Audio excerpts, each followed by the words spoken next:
Let's look at Tier 3 here. Barry, we know how high you've been on Darren Waller this year. He leads this tier, followed by George Kittle, Dallas Goedert, Kyle Pitts. This is kind of the group, I feel like, Barry, that is right before you reach the no man's land you talk about. Take one early or take one late. Yeah, I mean, again, so I've talked up Waller here quite a bit. Led all tight ends and end zone targets per game last year. 60% of his routes last year came from the slot.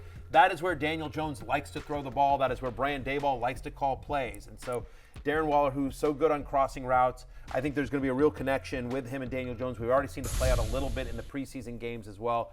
Waller, the question is always health, but feels like he's a little bit rejuvenated. He's been traded to a major market and a playoff team. To me, I think, and the hype on Waller is starting to get out of control a little bit. So that's the issue. That preseason game. Some of us were on board before the preseason game, and then that preseason game where he got like the first three targets. And then you're just like, well, there goes that ADP. You having to get him in the fifth. If you really want him, you're having to go in the 5th round right now. And we was just talking about Kelsey. For me personally, if I can't get him, I'm definitely willing to wait for this tier.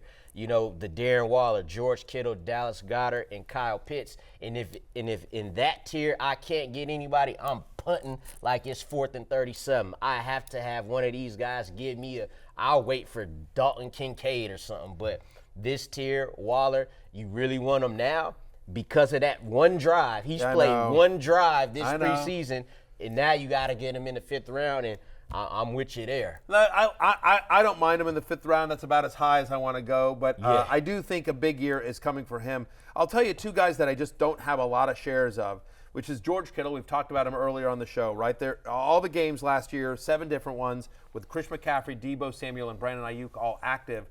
George Kittle, just a 15% target share. And I know so many people saw like all the touchdowns that came with Brock Purdy. And he's got a connection with Brock Purdy. I don't know if that's correct. I think it might have been a little bit fluky last year. Again, just a 15% target share when all those guys are out there healthy.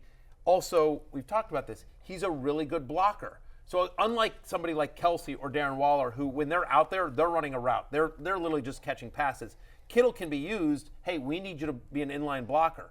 So there's going to be a lot of snaps where he's just not part of that passing game because they need him on an end around for Deebo or whatever. And so I don't know. He just going as tight end 5.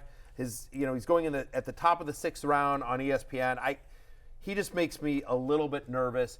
Another guy that I don't have a ton of shares of here, and talk me out of this, Lawrence, because I know the Falcons are one of your teams, is Kyle Pitts. You and I did a video about Kyle Pitts last year. Yeah. Where are you at with him? I got him at tight end 5. I'm definitely okay. So you're a homer. I'm trying to get Travis Homer. Where you got him at tight end 7, 5, 7. No, I got him. I'll tell you this. I've been trying to get Darren Waller way before Kyle Pitts this year because it's clear he is there's Saquon Barkley and there's Darren Waller. He's their wide receiver 1. You got Kyle Pitts. You got Bijan Robinson, who's going to lead that team in touches. You got Drake London.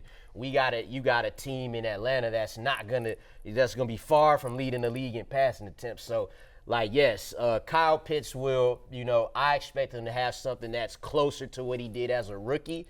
But with Darren Waller, he could have his best year this year. So that's where I'm at with it right now. Hey, it's Matthew Berry from NBC Sports and RotoWorld.com. Just want to thank you so much for watching what you just watched, or at least being too lazy to click out of it after the autoplay just kept it going. So either way, thank you so much for just letting it scroll by your screen. And now I'd like to ask you respectfully, please subscribe to the NFL on NBC YouTube channel for the latest NFL news, fantasy headlines from RotoWorld, and betting analysis from NBC Sports Edge.